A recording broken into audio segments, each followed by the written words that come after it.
Bago pala natin malimutan mga kadigma, kaya sinabing two-way slab ito kasi ang nagdadala ng bigat nito mga kadigma, nadidistribute siya both side ng beam. So may beam tayo dyan, may beam tayo dun, may beam tayo dito, tsaka may beam tayo dito sa kinatatayuan natin.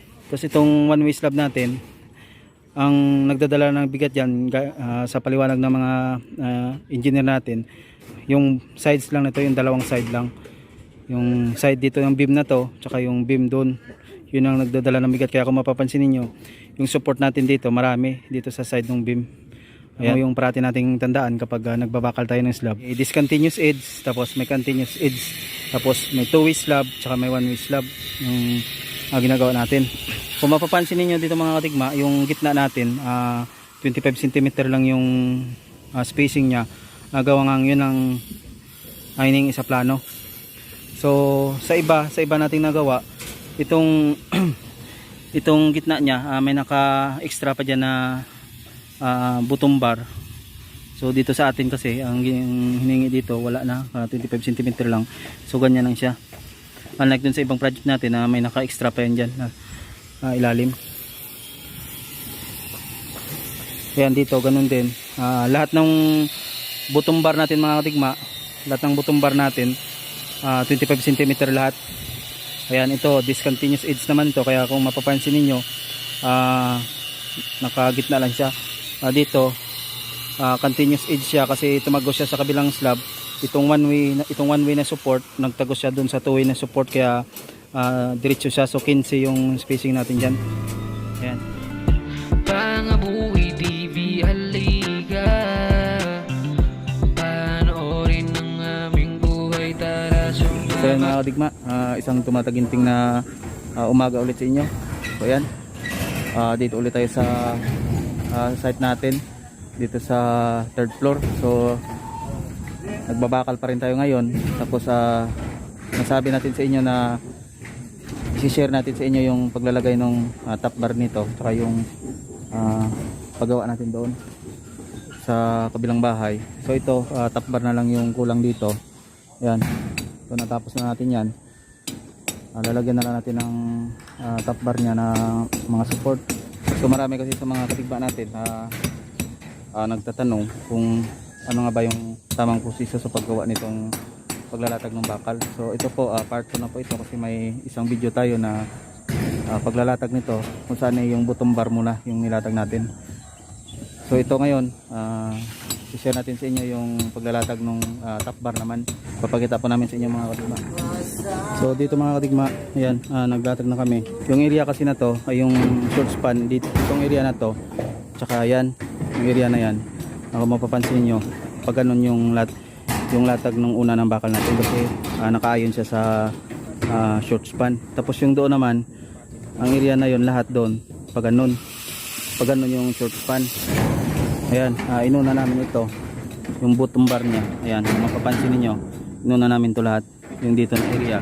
Kaya dito yung short span. Tapos nilagyan na natin agad nung isang main bar nya, yung bottom bar na pag ganun, yung nakaayon sa mahabang area na kung saan tumagos na siya rito. Ayan, so dito single pa lang sa kabila. Ayan, tapos dito double na. Yan o yan. Tapos magiging tsura nito, imbis na ito dito sa ilalim, ang nangyari yung sa taas niya, ito yung napailalim. So pag ano na ito yung latag natin, magbaliktaran na sila dalawa. So yan, tibayanan nyo lang yung paglalagay natin ng top bar. So ayan po, welcome back po sa ating munting YouTube channel. So ayan, kung nakikita ninyo, natapos na naming ilagay lahat yung bottom bar, yung bahay dito sa isa, tapos yung doon sa kabila. Tapos nag-start na rin kami nung paglalagay ng top bar nito mga kadigma. Yung sinasabi ko sa inyo na yung mga support nya para magkaroon siya ng mga parang bangka ng mga box. Yan, dyan yung makikita yung ginawa natin dun sa part 1, dun sa episode 1 nung video na to, yung paglalatag ng bottom bar. Dun yung makikita yung magiging itsura nitong support natin sa top bar. So yan po yung i-share natin sa inyo ngayon. Start na sila uncle doon, papakita namin sa inyo yung paglalatag ng top bar natin.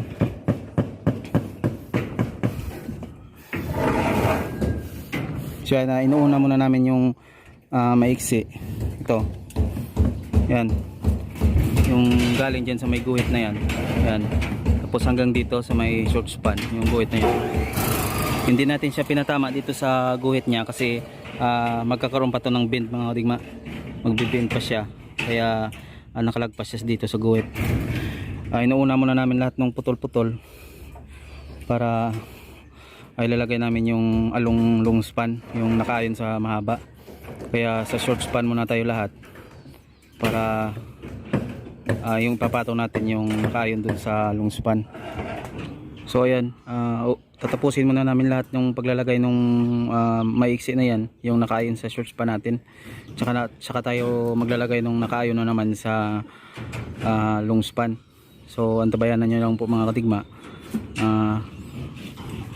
Pag natapos namin ilagay yung mga maiksi, tsaka tayo mag-proceed dun sa paglalagay sa area na nakaayon sa mahaba. So standby lang muna kayo.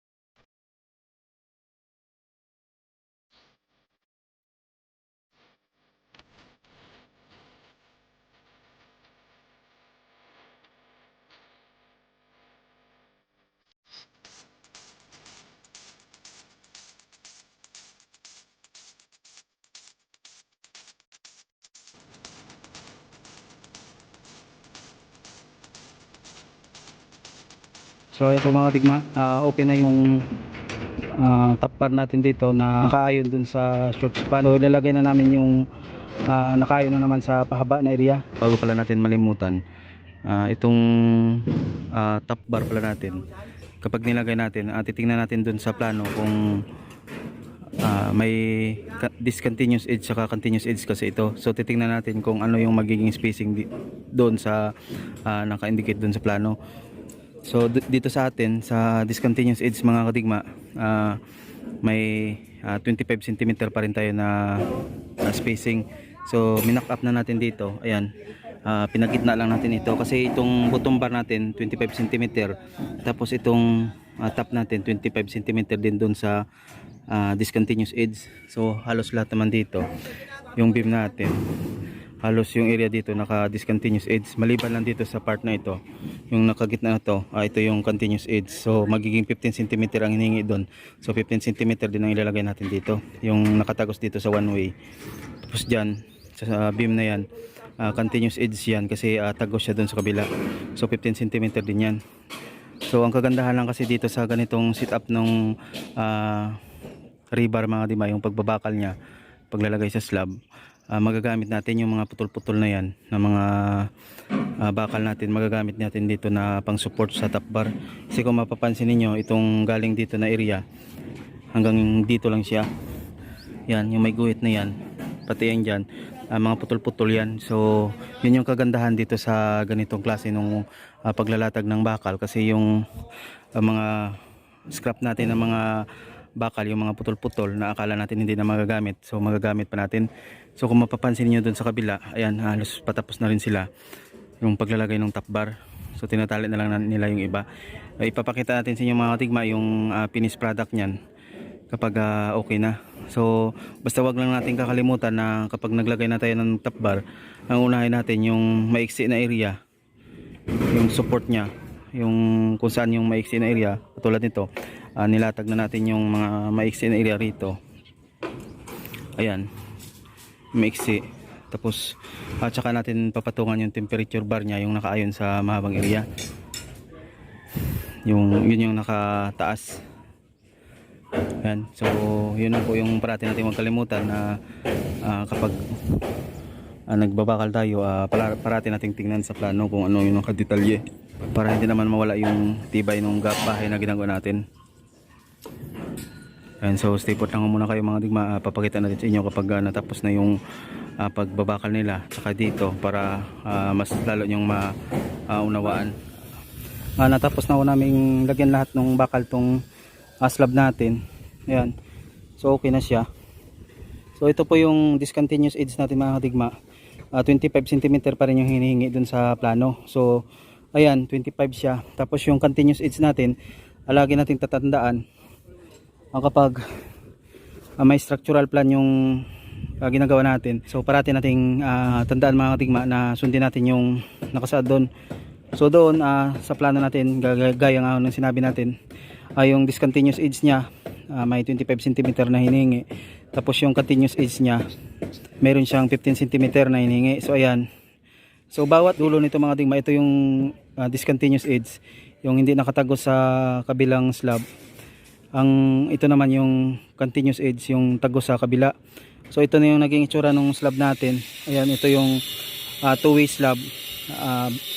Bago pala natin makalimutan mga digma, kaya sinabing two-way slab ito kasi ang nagdadala ng bigat nito mga digma, nadidistribute siya both side ng beam. So may beam tayo dyan, may beam tayo dun, may beam tayo dito, tsaka may beam tayo dito sa kinatatayuan natin. Ayan, yung beam dito. So both sides siya, nagdadala siya ng bigat. So ayan, tapos ayun, may two-way slab din tayo doon. Tapos itong one-way slab natin, ang nagdadala ng bigat dyan sa paliwanag ng mga engineer natin, yung sides lang nito, yung dalawang side lang, yung side dito ng beam na to tsaka yung beam doon, yun ang nagdadala ng bigat. Kaya kung mapapansin niyo, yung support natin dito marami dito sa side ng beam. Ayan, yan lang yung parati nating tandaan kapag nagbabakal tayo ng slab. May discontinuous edge, tapos may continuous edge, tapos may two-way slab, tsaka may one-way slab yung ginagawa natin. So yan. So doon sa kabila halos tapos na rin sila. Sana kung mapapansin niyo dito mga katigma, yung gitna natin 25 cm lang yung spacing niya. Gawa nga yun ang hiningi sa plano. So sa iba nating nagawa, itong itong gitna niya may naka extra pa diyan na bottom bar. So dito sa atin kasi ang hiningi dito wala na, 25 cm lang.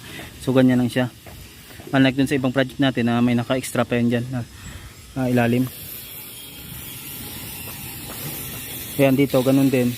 Lahat ng bottom bar natin mga katigma, lahat ng bottom bar natin 25 cm lahat. Ayan, ito discontinuous edge naman to, kaya kung mapapansin niyo nakagitna lang siya. Dito continuous edge siya kasi tumagos siya sa kabilang slab. Itong one way na support nagtagos siya dun sa two way na support, kaya diretso siya. So 15 yung spacing natin dyan. Ayan.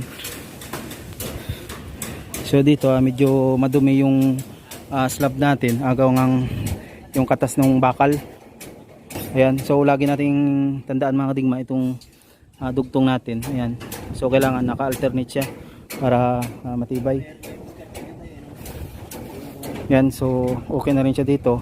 Lilinisin na lang to bago tayo magbuhos para matanggal yung mga kalawang na galing dito sa bakal natin kasi gawa ngang parating umuulan. Ayan, nagbabadya na naman yung ulan, kaya nagkaganyan yung slab natin.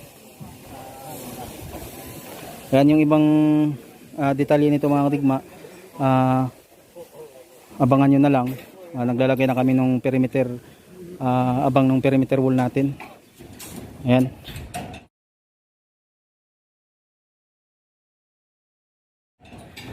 So ayan po yung magiging itsura natin kapag naglalagay tayo ng slab. So lagi nating tandaan na nakaayon muna tayo sa maliit yung support nya, taka lalagay tayo nung nakaayon naman sa mahaba. So yan, kung mapapansin niyo, yan tuloy-tuloy siya dun, tuloy-tuloy pati rin dito. Ayan, tuloy-tuloy din siya. Yung top bar nya, yung temperature bar, diretso yan dun. Lahat yan dun pag ganun. So nauna latag yung maliit natin. Tapos ayan, dito din mga katigma, kung mapapansin niyo, yung temperature bar natin dito, diretso na rin doon. Ayan. So nauna yung support natin sa ilalim, so diretso tayo doon. Ayan. Tapos pagdating naman dito sa kabilang side, yung dito na side, ayan, yung temperature bar naman natin yan, diretso naman doon, nakatagos din doon sa kabila. Nakailalim pa rin yung support natin dito sa ilalim. Yan lahat yan doon. Doon po sa mga engineer natin na kaibigan na makapanood dito, anaway kung may nakita po kayong mali sa ginawa natin, anaway may tama po natin. Ikinararangal ko po na makita sa comment section yung inyong mga komento kung may mali man po sa ginawa natin. Ayan mga digma. So para madagdagan yung kalaman natin, kasi hindi naman tayo engineer, hindi naman tayo architect, so nagbibase lang tayo dun sa mga experience natin sa construction. Ayan. So yan ang po muna ngayon mga digma. Anaway may napulot po kayong kalaman sa video na ginawa natin. So bago tayo maghiwalay, magpapasalamat po muna ulit tayo sa ating mga silent viewers at sa ating mga subscribers na walang sawang sumusuporta sa ating munting YouTube channel, at dun po sa mga bago pa lang at hindi nakapag-subscribe, anaway pindutin nyo po yung subscribe button, tsaka papindot na rin ang all sa notification bell para mag-update kayo sa mga video na gagawin natin. So sana din po don't skip ads po tayo sa mga susunod nating vlog. So yan lang po muna ngayon mga digma. Anaway may napulot po yung kalaman sa video na ginawa natin. Maraming salamat po ulit. Mabuhay po kayo at God bless you po sa inyong lahat.